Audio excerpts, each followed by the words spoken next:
Good afternoon, everyone. Good afternoon, friends. Good afternoon, all the members.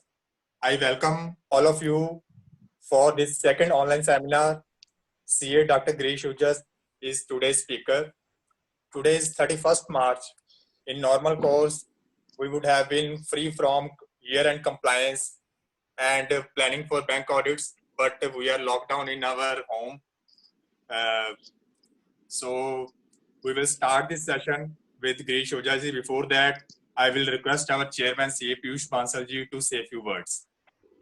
Thank you very much, Rishi ji. वैसे तो मैं करूँगा बोल ही जा रहा थी लगातार, but still officially I welcome ये Girish Ojha जी, गुरुदेव सर, थोड़ा बहुत स्वागत है.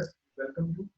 We welcome रवि सर प्रणाम जी, आपका भी बहुत स्वागत है. और सभी members who are here, I welcome you all to this second webinar of Jalandhar branch. Yesterday we had a webinar on motivational topic, and now we are on professional topic. We are having webinar of Girish जी, जिनकी सब जगह पे demand है. और सुबह से इतने phone आए कि आपने गिरीश जी का वेबिनार कर रहे हो, बाकी जगह पे भी अरेंज करा करो. और जिंदल साहब का अब काम बढ़ने वाला है. सर आपके लिए ये है कि लोग आर जस्ट लाइक मैड कि गिरीश जी का मुझे ज्वाइन कराओ. But we are having a problem कि 100 से ज्यादा कर नहीं सकते. So we will be having a recording of this total session and we will put it on our YouTube channel of Jalandhar branch. Correct. Thank you, sir. Thank you very much. I won't be taking much time between you and members. Please, sir. Over to you, sir. Good afternoon, friends. Now you must have seen the whole beard going on. Excuse me for that. क्योंकि मेरा पता लग गया आपको कि मेरी क्या वैसे तो मैं छुपा रखे थे, अब ये सब नजर आ रहे हैं सबके सामने. चलिए, let us start with that. I am coming out with the government amendment which have taken place. I am not taking the full budget. Whatever the amendment which have taken place in the finance bill, which was presented by the Madam FM and was passed on the same day. The first amendment is not very good. As you know, there were 40 amendments. But those 40 can be combined into only 17-18 amendments. Those 40, because for one section, they might have given 3 types of amendments or 4 types of amendments. So I'll be doing only 17-18, but the most important that is for non-resident and resident. That I'll take up. So first amendment is a very small amendment because there was a definition given in section 2, clause 15A about Chief Commissioner of Income Tax. The Chief Commissioner of Income Tax, they have not included in the definition earlier the Director General of Income Tax or Principal Director of General of Income Tax. They have included those two also in the meaning of Chief Commissioner of Income Tax. Not very applicable for us, but whatever is, this is a routine amendment. Now the most important amendment, which may take about 20-25 minutes. Let me tell you, this has to be heard very clearly. बहुत ज़्यादा changes हैं, बहुत मुश्किल है जो मैं आपको बताने जा रहा हूँ. सुनिए, we have section 6 clause 1 relating to residential status. In the case of residential status, it is said that individual is said to be resident in India if he has been in India for 182 days or more in the relevant previous year, or in the 4 preceding previous year 365 days and in the relevant previous year 60 days or more. दूसरी condition को सुनिए, in the 4 preceding previous year 365 days and in the relevant previous year 60 days, अगर एक भी दोनों satisfy करे तो resident होता है. पर इसके लिए एक explanation दे रखी है. Explanation 1, उसमें clause A था जो change नहीं हुआ, वो आपको पता है क्या था, that citizen of India who leaves India for employment abroad, the period of 60 days in condition number 2 shall be substituted by 182 days. मतलब क्या था कि अगर मैं जिस साल इंडिया से बाहर जा रहा हूं तो उस साल I could stay in India for 181 days without being called resident of India. ये पहले से चल रहा है. अब एक clause B थी, उसमें लिखा था a citizen of India or a person of Indian origin being outside India, please note the word being outside India, who makes a visit to India or who comes to India during the previous year, the period of 60 days shall be substituted by 182 days. ये already है. कि अगर कोई citizen बाहर है या person of Indian origin है, he makes a visit India, वो सेकंड कंडीशन नहीं लगेगी, वो सिर्फ फर्स्ट कंडीशन लगेगी 182 डेज, बिकॉज सेकंड कंडीशन क्या हो जाएगी, पास 365 4 year 365 days in the relevant previous year 182 days. अगर 182 डेज है तो पहली कंडीशन सेटिस्फाई हो जाएगी। अब क्या चेंज आया है, प्लीज सुनिए क्या चेंज आया है। वो वहीं का वही रखा है, पहले उसको बढ़ा रहा हूं कैसे किया है। A citizen of India or a person of an Indian origin being outside India comes to India in any previous year, the period of 60 days shall be substituted by 182 days. ये वही रखा हुआ है और उसके आगे क्या कर दिया है, and in case of a person, ना देखिए आगे क्या लिखा है, in case of a citizen of India or a person of Indian origin having total income other than income from foreign source exceeding 15 lakh, the period of 60 days shall be substituted by 120 days. पहले सबका 120 days कर दिया था, अब ऐसा नहीं किया है। वो तो रहेगा 182 days 60 days।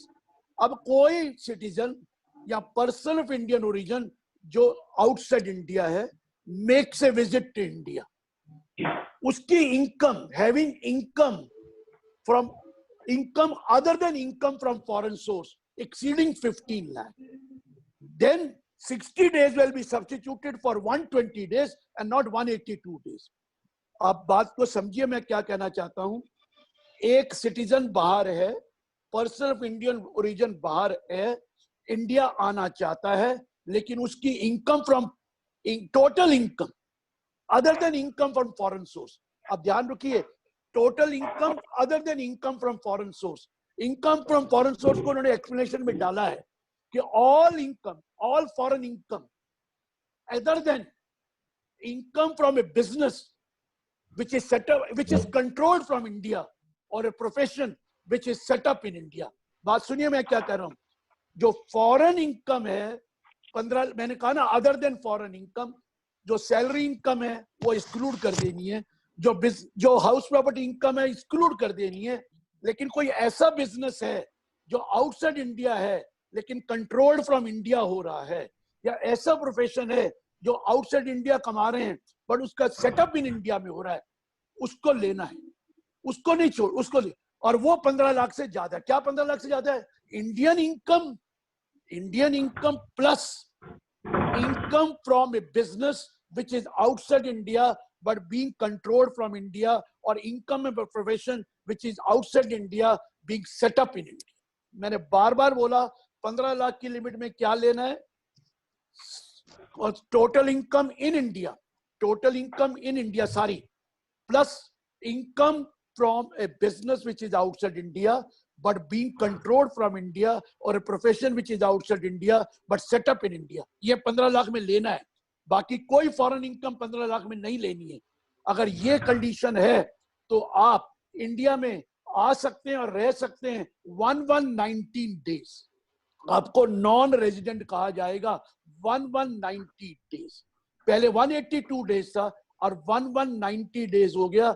1190 डेज किसके लिए हो गया, वो सिटीजन ऑफ इंडिया और a person of Indian origin who is outside India make a visit to India but having income, total income other than income from foreign source exceeding rupees 15 lakh, तो वो 190 days रहेगा तो non resident है, 120 days रहेगा तो resident बन जाएगा। अगला पॉइंट, अब ये ध्यान से सुनिए, जो पुराना 618 डाला था, अगर पुराना क्या डाला था वो भी सुन लीजिए। 618 डाला था, not with standing anything contained under 61 में जो भी लिखा हो 182 डेज और 4 प्रीसीडिंग प्रीवियस 65 डेज छोड़ दीजिए, not with standing anything contained under 618, पुराना बोल रहा हूं। A citizen of India who is not liable to pay tax in a foreign country or a foreign territory due to his domicile or residence or criteria of similar nature shall be deemed to be a resident. हमने तब कहा था कि अगर आप foreign income कमा रहे हैं और वहां पर वो टैक्स नहीं लगता, and due to your domicile residence अगर वो है तो आपको इंडिया का रेजिडेंट माना जाएगा।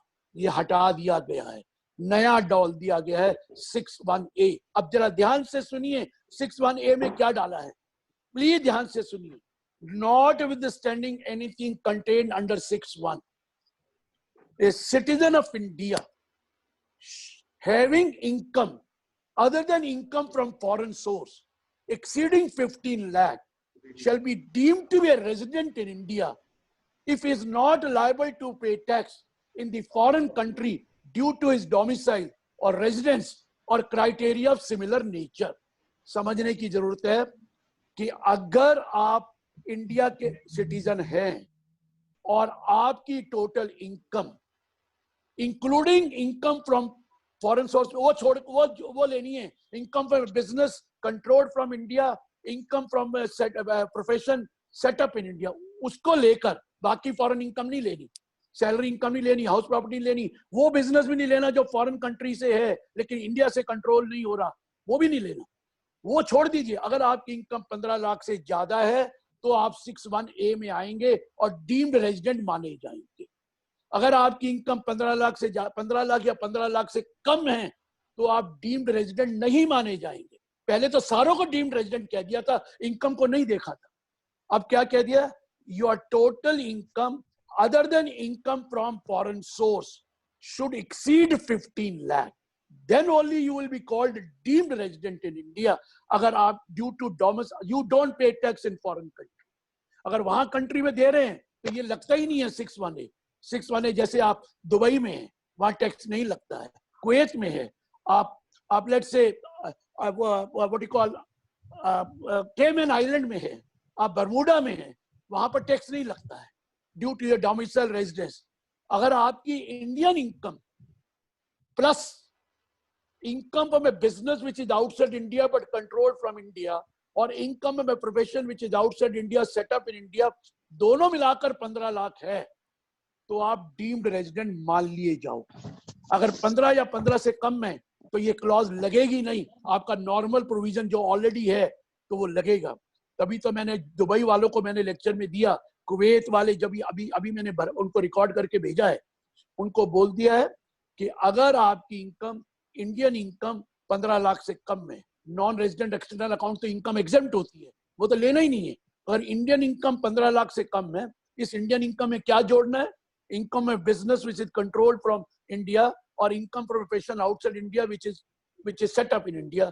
अगर कम है तो आपकी पोजीशन वही है जो पहले थी, कोई चेंज नहीं हुआ है, आप नॉन रेजिडेंट ही माने जाएंगे। लेकिन अगर आपकी इनकम 15 लाख से ज्यादा है टोटल इनकम, उस केस में आप डीम्ड रेजिडेंट माने जाएंगे। और डीम्ड रेजिडेंट माने जाने के बाद अब सेक्शन 66 चेंज कर दिया गया है। 66 सेक्शन क्या है आपको पता है? रेजिडेंट ऑफ इंडिया दो तरह के होते हैं, एक resident and ordinary resident in India और दूसरा resident but not ordinary resident in India. पहले दो चीजें होती थी, resident but not ordinary resident. क्या कहते थे?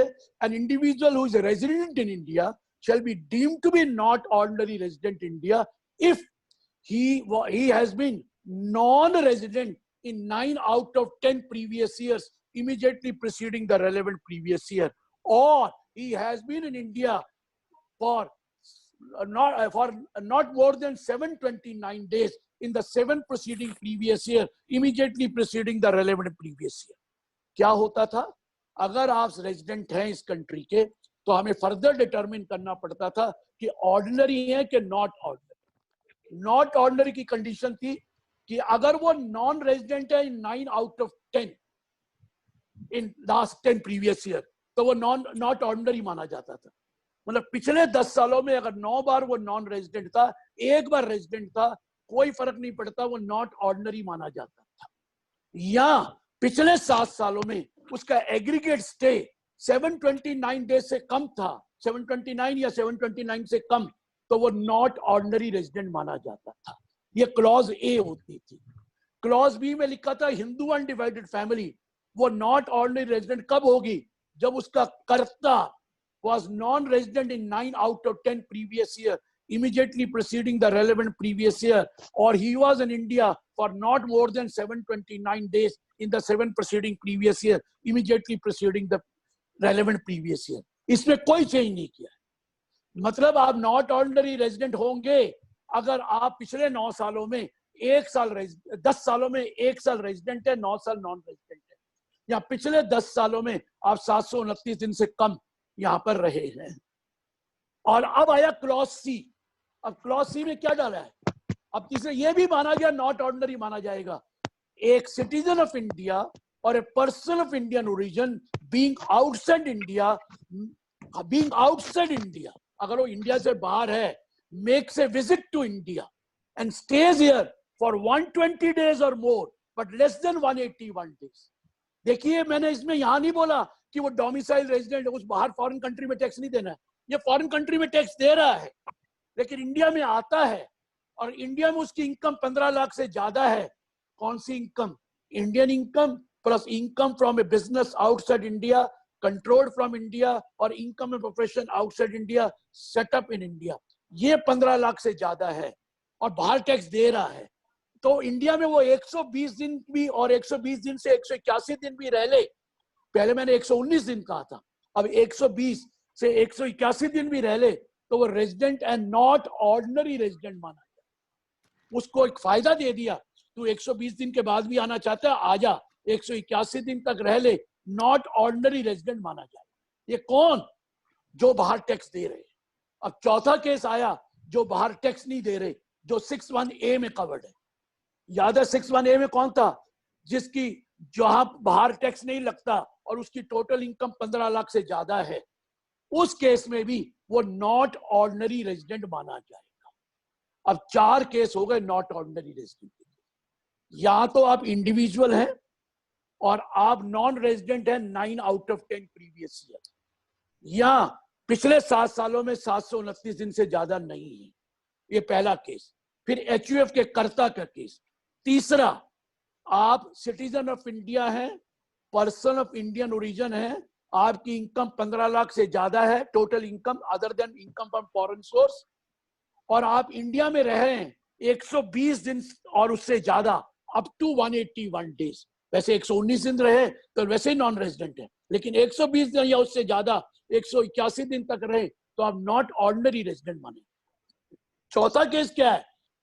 आप बाहर टैक्स नहीं दे रहे, जो मैंने 61A में बताया था, due to your domicile, due to your residence, due to your criteria of similar nature, और आपकी इनकम 15 लाख से ज्यादा है तो आप डीम्ड रेजिडेंट माने गए थे.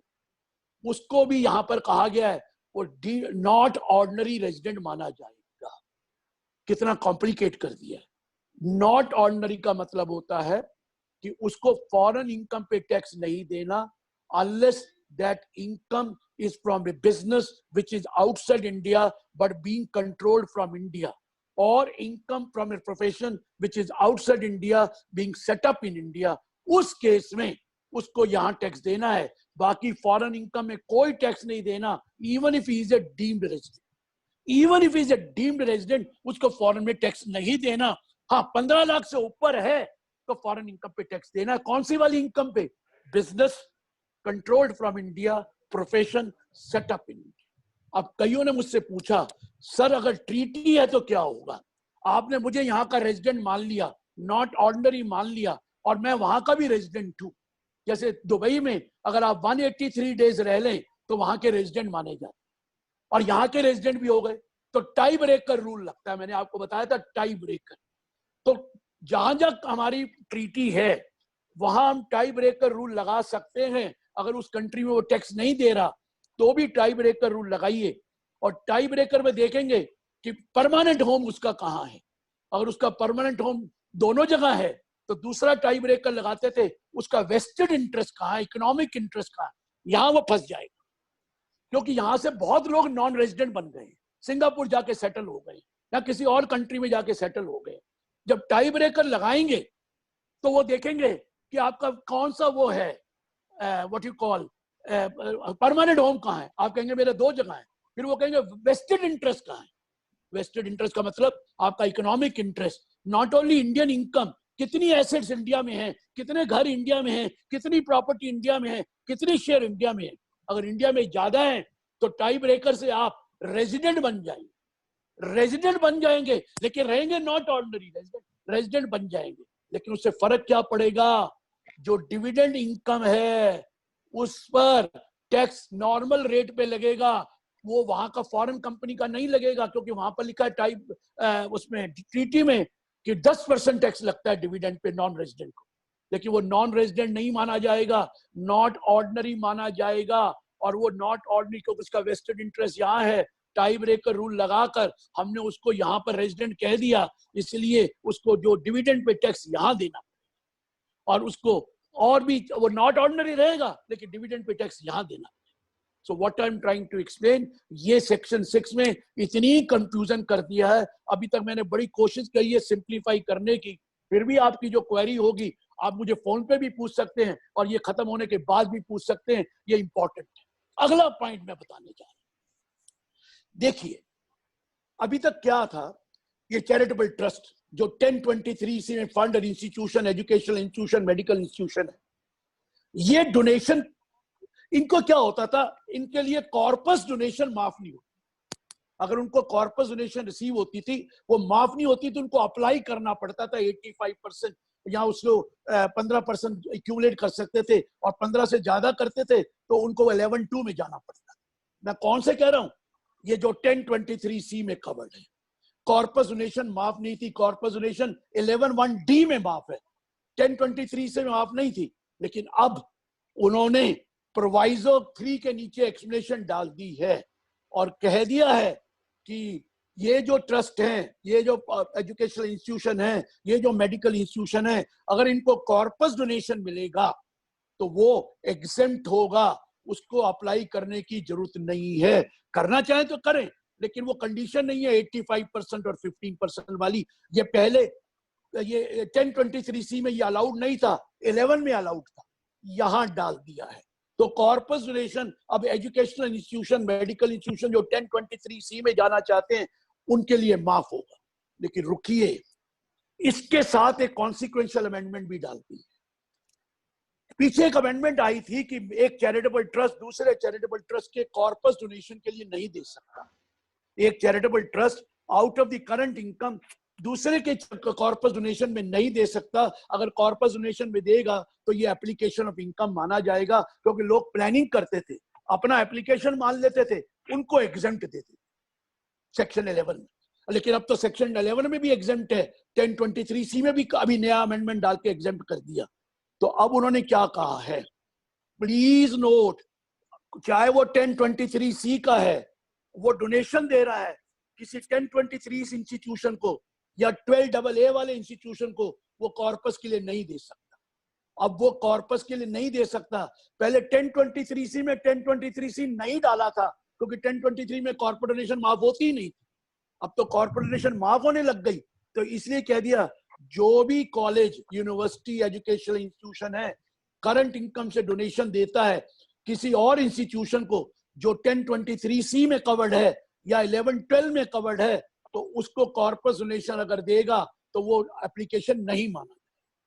सिमिलर चेंज अब उसमें भी कर दिए सेक्शन 12 में, क्योंकि वहां पर भी 11 सेक्शन में डाला है एक्सप्लेनेशन, क्योंकि वहां पर भी वो डोनेशन देते थे तो वो दूसरे ट्रस्ट को देते थे जो 12AA में कवर्ड है, तो वो कॉर्पस नहीं माना जाता था, वो टैक्सेबल होता था। लेकिन 1023C को देते थे तो वो कवर्ड ही नहीं था, क्योंकि 1023C में कॉर्पोरेट डोनेशन होती ही नहीं, माफ।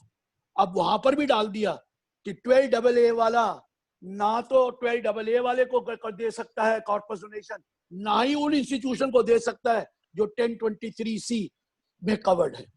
मतलब इसलिए डाला गया ये सारी अमेंडमेंट कि अब 1023C में कॉर्पस डोनेशन 1023C में माफ कर दी गई है। पहले कॉर्पोरेट डोनेशन 1023C में माफ नहीं थी। इसकी वजह से कॉन्सिक्वेंशियल अमेंडमेंट करके कह दिया है कि एक ट्रस्ट जब दूसरे ट्रस्ट को देगा तो वो कॉर्पस डोनेशन के लिए नहीं दे सकेगा। ये मेजर चेंज है। नेक्स्ट चेंज 1034 में आई। मैंने बड़ा पॉइंट रेज किया, आपने लिख दिया है कि dividend now tax in the hands of the recipient, और 1023 में 2034 में लिख दिया है कि जो डिविडेंड रिसीव्ड होगा ऑन और आफ्टर 1 अप्रैल 2020 वो एग्जेम्प्ट, वो टैक्सेबल होगा, वो टैक्सेबल होगा, क्योंकि 1023 में एग्जेम्प्ट था कि ये क्लॉज नहीं लगेगी, और 115 में भी लिख दिया था कि वो अब टैक्सेबल होगा। लेकिन मैंने उनसे पूछा था, सपोज कंपनी ने आज डिविडेंड डिक्लेयर कर दिया 31 मार्च को, या 30 मार्च को करा, या 2 हफ्ते पहले, 5 दिन पहले किया, अब हो सकता है कि वो डिविडेंड डिक्लेयर हो गया, लेकिन उसके जो डिस्पैच किए डिविडेंड वारंट, कईयों को तो ऑनलाइन कर दिया, कईयों को डिविडेंड वारंट रिसीव किए, वो रिसीव करेंगे 1 अप्रैल। अगर वो 1 अप्रैल को रिसीव करेंगे तो आप टैक्स लगा देंगे, क्योंकि आपने 115 में लिख दिया है कि डिविडेंड रिसीव्ड ऑन और after 1/4/2020 will be taxable in the hands of the recipient. अगर रिसिपिएंट के हाथ में टैक्स होगा, वो टैक्स तो वो तो 30 तारीख का दिया हुआ है, और वो तो 1 तारीख को मिल रहा है, मेरे को 2 को मिलेगा, 3 को मिलेगा, 4 को मिलेगा। उन्होंने ठीक कर दिया है, उन्होंने कह दिया है अगर आपको डिविडेंड 1/4/2020 के बाद मिला है, रिसीव कर रहे हैं, but on which tax has been paid under section 115O and 115BBDA wherever applicable, तो फिर हम उसको यहां पर टैक्स नहीं करेंगे। मतलब ये है 31 मार्च से पहले जो भी डिविडेंड डिक्लेयर्ड हो गया है, 14 दिन में आपने पेमेंट करनी है डिविडेंड डिस्ट्रीब्यूशन टैक्स की, 14 दिन में कर सकते हैं। आज भी आप कर सकते हैं डिविडेंड, अगर प्राइवेट लिमिटेड कंपनी है डिविडेंड डिक्लेयर कर दीजिए, उस पर डिविडेंड डिस्ट्रीब्यूशन टैक्स 20% पड़ेगा। लेकिन हो सकता है रिसिपिएंट को अभी कल से मिले और या 2-4 दिन बाद मिले, बैंकों के पेमेंट करनी है, कोई फर्क नहीं पड़ेगा। अगर आप डिविडेंड डिस्ट्रीब्यूशन टैक्स दे देंगे 115O में, वही जो 20% प्लस 20 प्लस ऑड % है वो दे दीजिए, तो रिसिपिएंट के हाथ में टैक्स नहीं लगेगा, even if the recipient receives on और आफ्टर 1/4/2020। ये बहुत बड़ा रिलीफ दिया है। मैंने आपको बताया बहुत कंपनियों ने डिविडेंड डिक्लेयर कर दिया 30 तारीख को, 29 तारीख को, आज भी दे रहे, 28 को भी किया। मैं भी 2-3 कंपनियों में डायरेक्टर हूं, वहां उन्होंने कर दिया। वो कहने लगे ये क्या होगा, वो हमारे तो कुछ लोग ऐसे हैं जिन्होंने, और हमारा RTGS नहीं हो सकता, अब उनको हम डिविडेंड वारंट भेज रहे हैं, और पोस्ट में आजकल प्रॉब्लम है, और वो पहुंचेगा उनको अप्रैल के बाद, और वो टैक्स लग जाएगा। डबल टैक्स कैसे हो सकता है? लो, ये क्लियर कर दिया गया, अमेंडमेंट में डाल दिया। अगर आप 31 मार्च तक डिविडेंड डिक्लेयर कर देंगे, और चाहे वो पेमेंट बाद में की, लेकिन उस पर अगर आप डिविडेंड डिस्ट्रीब्यूशन टैक्स दे देंगे, और अगर रिसिपिएंट को 10 लाख से ऊपर मिला तो 115BBDA में वो 10% दे देगा, तो फिर ये रिसिपिएंट के हाथ में टैक्स नहीं लगेगा। ये बहुत बड़ी क्लॉज जो मैंने आपको बताई वो ठीक करा।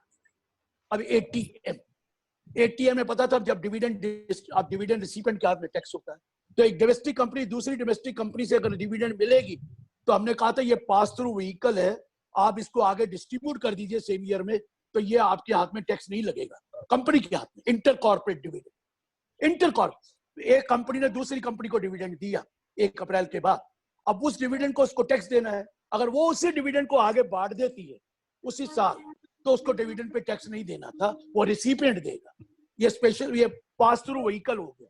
लेकिन यहां उन्होंने लिखा था dividend received from a domestic company. अब please, where a domestic company receive dividend, आगे वर्ड सुनिए क्या लिखा है, from any other domestic company और अ बिजनेस ट्रस्ट और ए फॉरेन कंपनी। बात समझ रहे हैं? फॉरेन कंपनी से भी डिविडेंड अगर आपको आ रहा है, डोमेस्टिक कंपनी को इंडिया में डिविडेंड आ रहा है, या बिजनेस ट्रस्ट भी एक कंपनी है लेट्स से, और उसको वो भी डिविडेंड डिक्लेयर कर रही है, और डोमेस्टिक कंपनी को आ रहा है, तो वो तीनों केस में, पहले तो dividend received from domestic company, एक company receive dividend from domestic company, अब आ गया एक company receive dividend from number 1 domestic company, number 2 foreign company, number 3 business trust which is a company. तो उस केस में ATM का रिलीफ आपको मिलेगा, आपको डिडक्शन मिल जाएगी ATM। तो ये चेंज डाला है जो बहुत इंपॉर्टेंट। अब सबसे बड़ी इंपॉर्टेंट बात जरा ध्यान से सुनिए, जब सेक्शन 115BAA आया, BAA समझ रहे हैं, जो 22% टैक्स कर दिया कंपनी को, और उसमें लिखा था कंपनी 22% टैक्स देगी, लेकिन चैप्टर 6A की जो डिडक्शन है पार्ट C की, 80IA से लेकर 80RRB, वो नहीं मिलेगी। वहां पर पूरा चैप्टर 6 से नहीं लिखा था, ऐसा नहीं लिखा था 80C to 80U नहीं मिलेगी, ऐसा लिखा था 80IA, 80IB, 80IC, 80ID वगैरह नहीं मिलेगी, और 80RRB तक नहीं मिलेगी। अगर आप कंपनी 22% टैक्स देना चाहती है।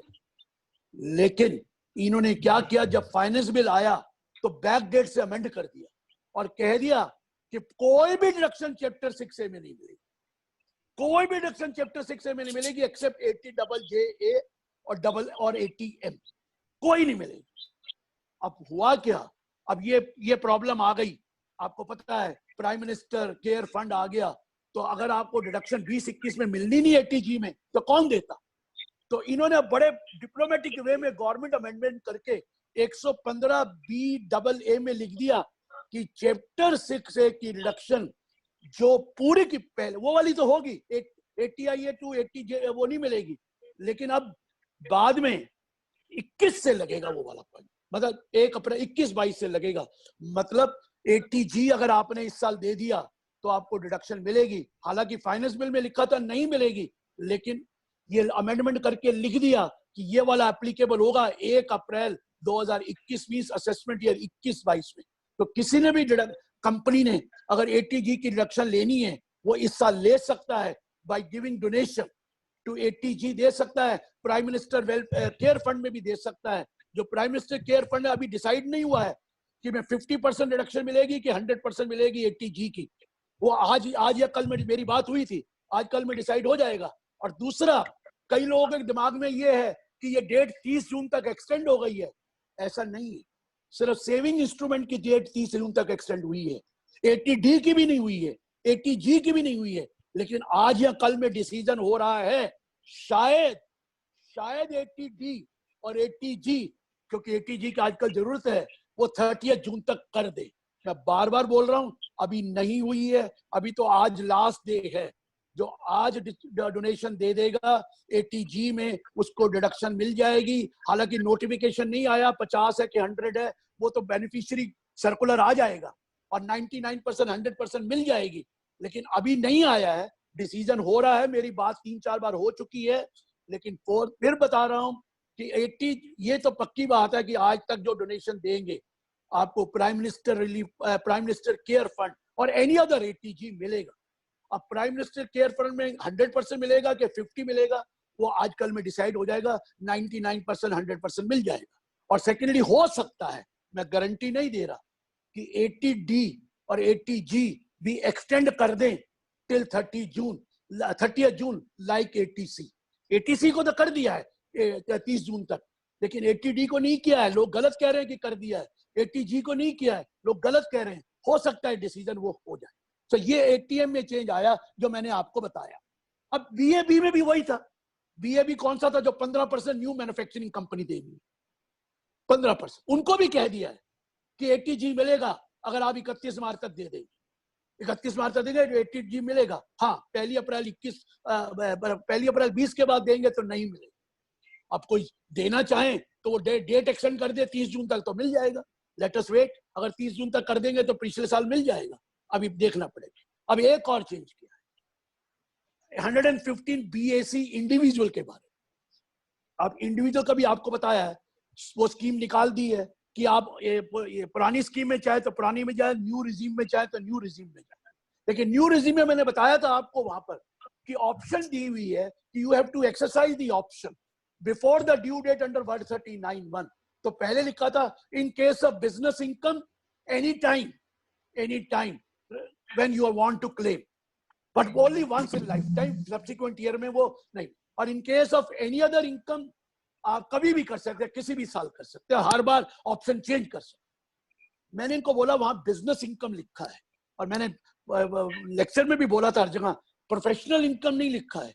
इसका मतलब प्रोफेशनल इनकम तो अपनी ऑप्शन हर साल चेंज कर सकता है, ये मैंने बोला था। तो मुझे उन्होंने कहा था बिजनेस इनकम इंक्लूड प्रोफेशन, लेकिन गलत था। अब इन्होंने वो पकड़ लिया मेरा पॉइंट और चेंज कर दिया है। नाउ लिख दिया है इन case of income under the head business और profession you can exercise the option only once. You can exercise the option only once whenever you want, and option once exercised will be applicable for subsequent years also. लेकिन जरूरी नहीं इसी साल option करो, आप 2 साल बाद कर सकते हैं, 3 साल बाद भी ऑप्शन कर सकते हैं, आपकी मर्जी है। लेकिन जब भी करो सोच के करना, अगर आपकी प्रोफेशनल इनकम है और बिजनेस इनकम है और आप नए रिजीम में जाना चाहते हैं। एक ही बात। हाँ, ये भी लिखा हुआ है पुराना प्रोवाइजो में कि अगर आप चाहें तो एक बार वापस भी आ सकते हैं। तो ये या फिर आपकी प्रोफेशनल इनकम, बिजनेस इनकम खत्म हो जाए तो फिर भी आप कर सकते हैं। तो मैं बार बार बोल रहा हूं, अब जो मैंने स्टेटमेंट दी थी कि ये प्रोफेशन वाले हर साल एक्सरसाइज कर सकते हैं, वो चेंज हो गया है। अब उन्होंने income under the head business and profession लिखकर कह दिया है कि आप एक ही बार ऑप्शन का एक्सरसाइज कर सकते हैं, चाहे तो अगले साल करिए, चाहे 2 साल बाद करिए, चाहे 5 साल बाद करिए, लेकिन एक बार ही कर दिया तो सब्सिक्वेंट असेसमेंट ईयर में लगेगा। लेकिन बाकियों के लिए वही रूल है, any time every year you can change the option.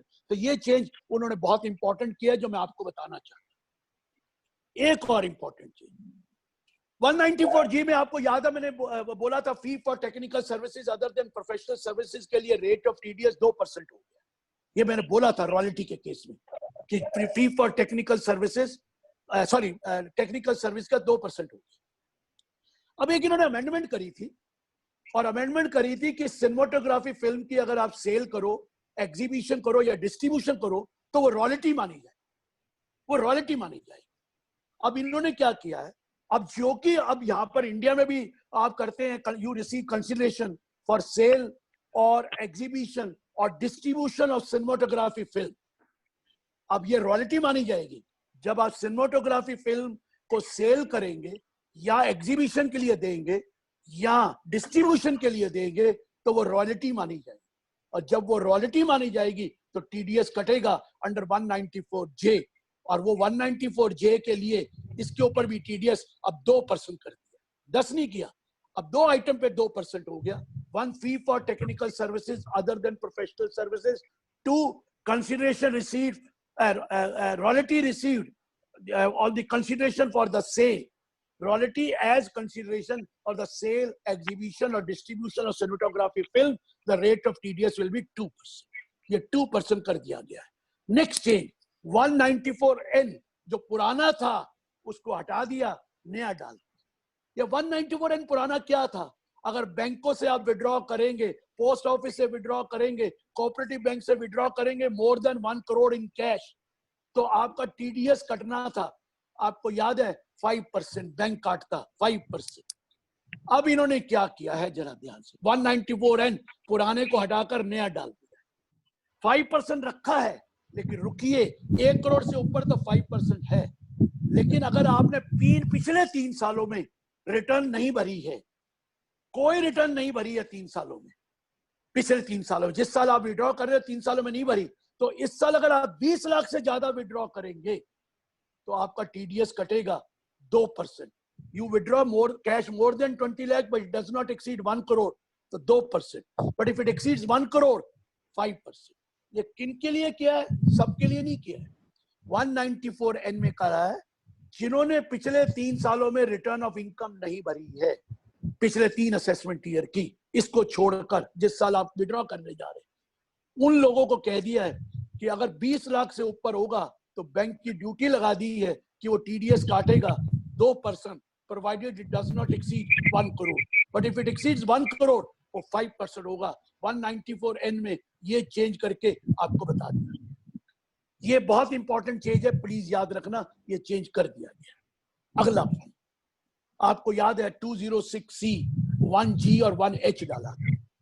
1G था लिबरलाइज रेमिटेंस स्कीम में अगर आप 7 लाख से ऊपर पैसा बाहर भेजेंगे तो 5% टीसीएस कलेक्ट करना पड़ेगा ऑथराइज्ड डीलर। याद है, लिबरलाइज स्कीम में 7 लाख से ऊपर भरेंगे, लेकिन अगर पैकेज टूर है तो उसकी कोई एग्जेम्पशन नहीं थी। ये याद है किया था। अब क्या किया है इन्होंने, वो 7 लाख ऊपर से हटाकर नीचे प्रोवाइजो में डाल दिया, और प्रोवाइजो में लिख दिया कि 7 लाख से ऊपर नहीं है तो कोई टीडीएस नहीं कटेगा। 7 लाख से ऊपर है अगर आपने रेमिटेंस की तो 5% of an amount exceeding 7 lakh. 7 lakh से ऊपर जितना भी अमाउंट है 5% होगा। लेकिन रुकिए, एक और प्रोवाइजो डाल दिया, अगर आपने मनी बोरो करी है from financial institution for education loan, as education loan, जैसे 80E में लिखा हुआ है किस फाइनेंशियल इंस्टीट्यूशन में आप एजुकेशन लोन ले सकते हो, वो लोन लेकर अगर आपने पैसा बाहर भेजा है तो उस केस में 5% टीसीएस नहीं होगा, सिर्फ 0.5% होगा, आधा % होगा। बड़ी मुश्किल से मैंने तो कहा था मेडिकल का भी कर दो, मेडिकल का नहीं किया। लेकिन अगर आपने लोन लिया है उन फाइनेंशियल इंस्टीट्यूशन से जो 80E में है, तो वो लोन को अगर आपने रेमिटेंस करी है बाहर 7 लाख से ज्यादा है, तो उस केस में आपका TCS आधा % होगा, 5% नहीं है, ओनली 0.5%, नॉट 5%। उनको मॉनिटर करना है, इसलिए उन्होंने आधा % कर दिया। मैंने तो कहा था सबका आधा % करो, मॉनिटर तो आधे % से भी हो सकता है, लेकिन उन्होंने उनको ही छोड़ा जिन्होंने लोन लेकर पैसे बाहर भेजे हैं, educational loan, only educational loan, दूसरे नहीं, एजुकेशनल। ये चेंज आया है। नेक्स्ट चेंज जो था, अगर आपको पता है कि आपकी टर्नओवर 10 करोड़ से ऊपर है, आप सेलर हैं और आप बायर से कंसिडरेशन रिसीव करते हो मोर देन 50 लाख, तो आपको उसमें TCS कलेक्ट करना था। अगर आपको याद हो तो ये TCS करना था, तो कईयों ने पूछा था गुड्स कौन से, वो एक्सपोर्ट गुड्स में भी कटेगा, उन्होंने हटा दिया है, एक्सपोर्ट गुड्स में नहीं, जो गुड्स आप एक्सपोर्ट करोगे उसमें नहीं कलेक्ट करना है।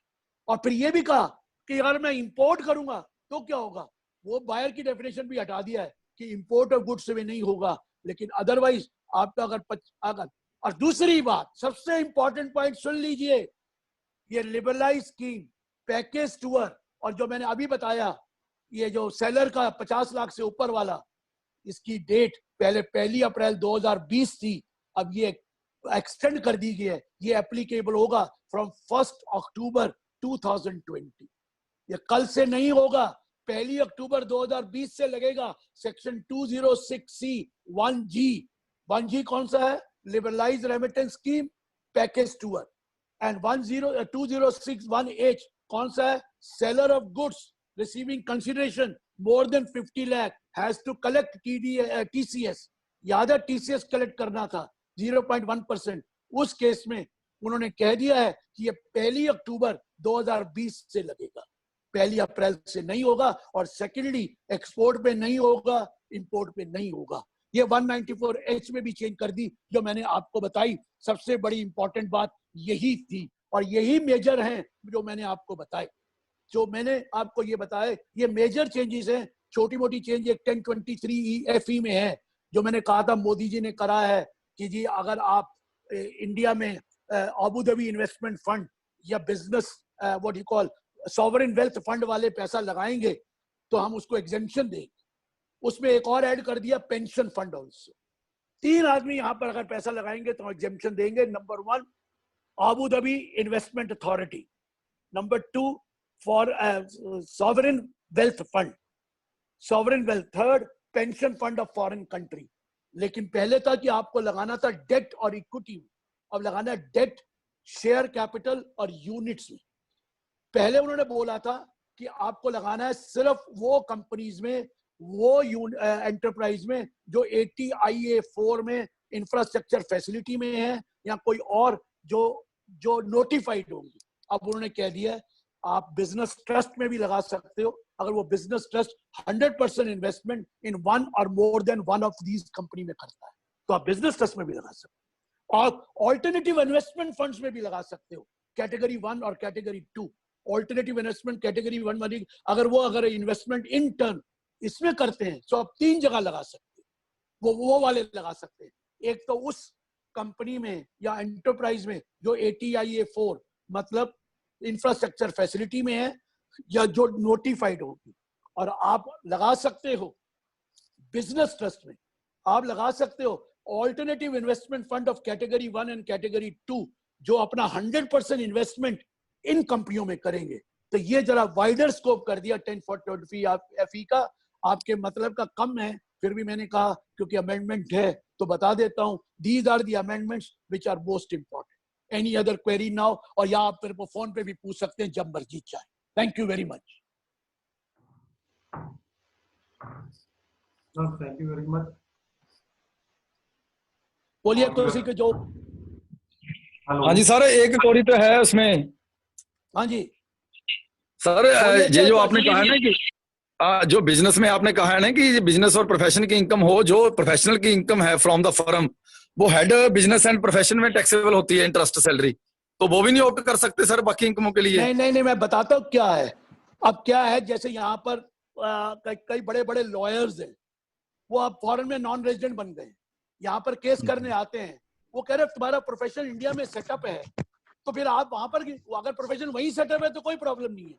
प्रोफेशन इंडिया में, आप रजिस्टर्ड इंडिया में हो, और आप काम बाहर भी कर रहे हो और इंडिया में भी कर रहे हो, तो आप फॉरेन इनकम पे टैक्स नहीं देते।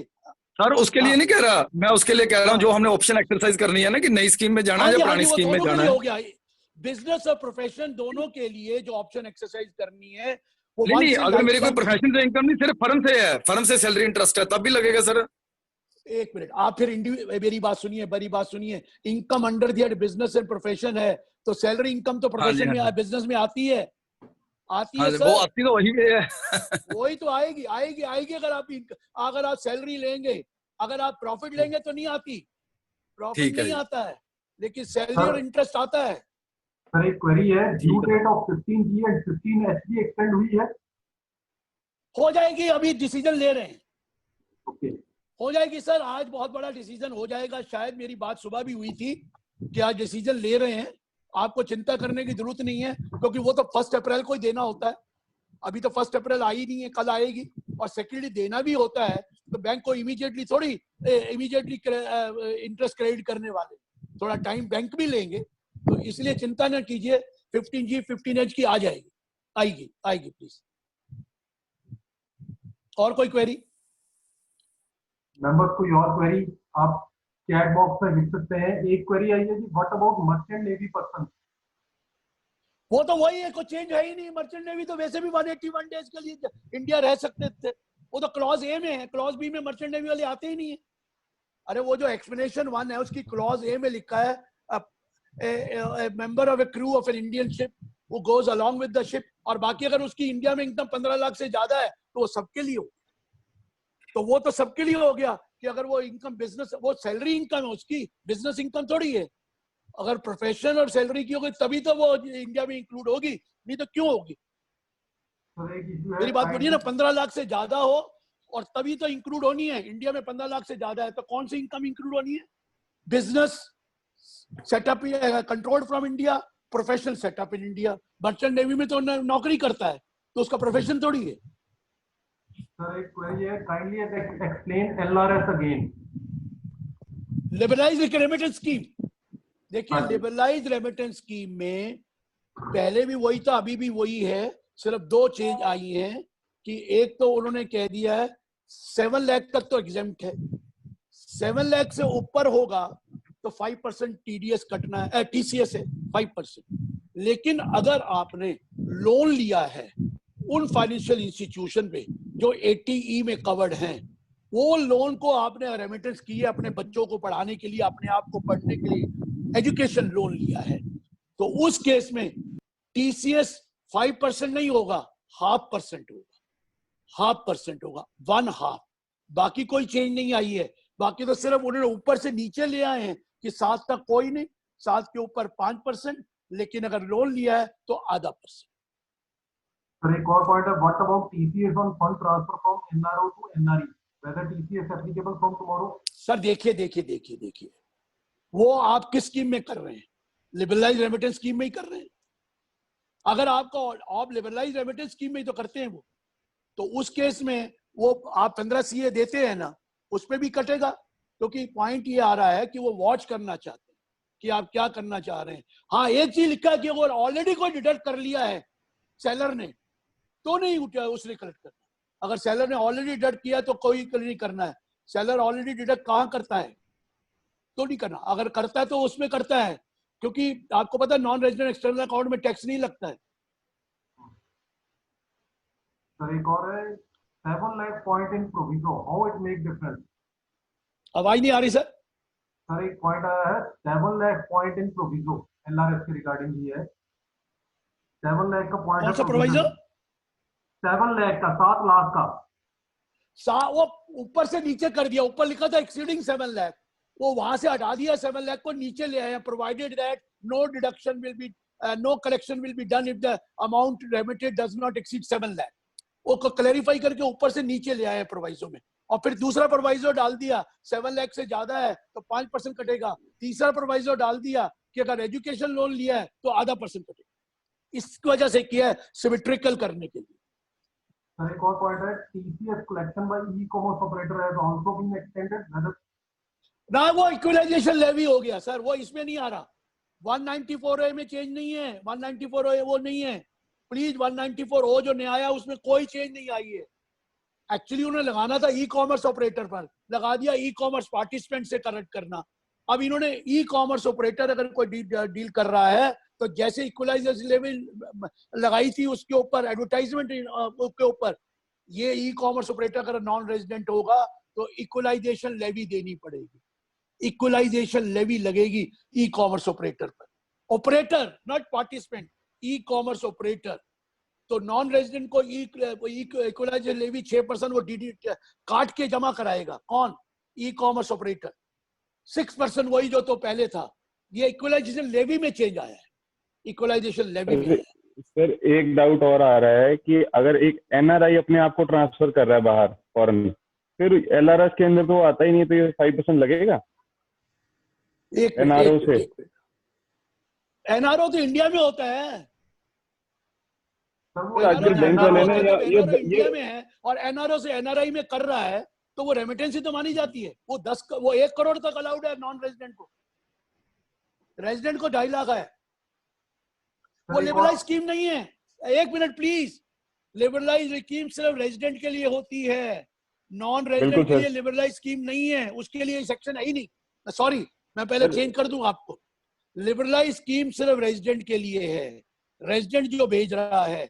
नॉन रेजिडेंट अगर आपने एनआरओ से ट्रांसफर कर रहा है वो लिबरलाइज स्कीम में आता ही नहीं है, उसको कोई फर्क नहीं पड़ा है। सॉरी, मैं पहले बता दूं, अगर एक नॉन रेजिडेंट कर रहा है एनआरओ से, सुन लीजिए, एक नॉन रेजिडेंट कर रहा है एनआरओ से एनआरई, वो कोई फर्क नहीं पड़ेगा। एक रेजिडेंट कर रहा है तो फर्क। रेजिडेंट अगर एनआरई में ट्रांसफर करना चाहता है तो करेगा। सर एक और इशू है, how we can differentiate investment under ATC made in April 2020 to qualify for assessment in 2021 और 21-22? दोबारा बोलिए। एटीसी का तो अभी आया ना कि जून तक जमा करा दे तो आपको पिछले साल मिलेगा। सर वो कह रहे हैं कि कैसे डिफरेंशिएट करेंगे, अप्रैल में जमा किया तो वो पिछले साल में गिनेंगे? सर आप अलग अलग जमा कराइए ना, जो करंट ईयर का उसको अलग जमा कराइए। माय चॉइस, तो आपको देखना है ना। Please do not deposit together, make two deposits, एक अलग और दूसरा अलग। वो आपको अगर आप अप्रैल में आपने, आप तो बड़े सेविंग करने लग गए हैं, शुरू में ही बड़े खुश हो रहे हैं। लोग तो 31 मार्च को करते हैं और आप तो अप्रैल मई जून में ही कराना चाहते हैं। वेलकम करिए, लेकिन उसको अलग रखिए। जो रसीद आप पिछले साल में दिखा देंगे वो पिछले बार ले लेंगे, जो अगले साल की होगी अगले साल में ले लेंगे। वन मोर क्वेरी सर, वो कर देंगे। Please guide about renewal of 12 AA institute every 5 year. 5 साल बाद जो रिन्यूअल होनी है, दोबारा बोलिए। 12A में जो 5 ईयर के बाद रिन्यूअल करवानी है, रजिस्ट्रेशन 30 जून के बाद करवानी थी। वो तो पुराना ही है, वो कोई चेंज थोड़ी हुआ है। आप 5 साल अगर आपको कंप्लीट हो, पहले तो 31 अगस्त तक सबको अप्लाई करना है। Every charitable trust whether under 1023C or 1112 will have to make an application, fresh application in a simplified form by 31st August. उसके बाद वो एग्जिस्टिंग है तो उसको बगैर क्वेरी करके उसको रजिस्ट्रेशन मिल जाएगा। Now before 5 year period is over, 4.5 साल से पहले आपको दोबारा अप्लाई करना है और उसके लिए पूरा प्रोसीजर अडॉप्ट करना पड़ेगा और पूरी डिटेलें देनी पड़ेंगी और फिर आपका रिन्यूअल होगा। और रिन्यूअल करने के लिए 6 महीने कम से कम पहले अप्लाई करना है और उनके लिए ड्यूटी लगा दी कि 6 महीने from the end of the month जब आप अप्लाई करेंगे आपको वो रजिस्ट्रेशन देंगे या रिफ्यूज कर देंगे। DDT is not deposited within 14 days. तो वो अगर DDT और 14 दिन दिखाएगा तो इंटरेस्ट का अलाउड है ना सर, उसमें इंटरेस्ट में करिए, क्या दिक्कत है? अगर DDT आपने, अगर आप जाना चाहते हैं 20% में और DDT आपने जमा नहीं कराया 14 दिन में, इंटरेस्ट के साथ तो जमा करा ही सकते हैं, कोई दिक्कत थोड़ी है। पर आपको प्रूफ देना पड़ेगा कि ये पैसा हमने DDT में दे दिया इसलिए यहाँ नहीं लगे, प्रूफ देना पड़ेगा। एक और क्वेरी है, please confirm applicability date of TCS on foreign remittance to LRS। Applicability date of TCS, वो तो उसके लिए डेट चेंज नहीं करी है, वो तो ऑलरेडी पुरानी डेट ही है। 1 मिनट में देख देता हूँ, जरा 1 मिनट देख लेता हूँ, मैं देख देता हूँ। लेट मी सी फर्स्ट, कभी को चेंज हो गई हो। ये चीजें ऐसी हैं जो कई बार रह जाती हैं, मैं देख देता हूं। 194O भी 1 अक्टूबर से हो गया है। 194O भी 1 अक्टूबर से हो गया है। 194O 1 अक्टूबर से हो गया है, 1 अप्रैल से नहीं है। रेमिटेंस भी 1 अक्टूबर। 194 भी 1 अक्टूबर, 206C 1G और H भी 1 अक्टूबर हो गया, दोनों हो गए। सर एक और मेंबर की क्वेरी है, can you explain which all technical services will get TDS at 2% under 194J? 194J में टेक्निकल सर्विस जो 2% पे आएंगी टीडीएस, वो कौन सी है? हाँ हाँ, वो technical service 2% other than professional service.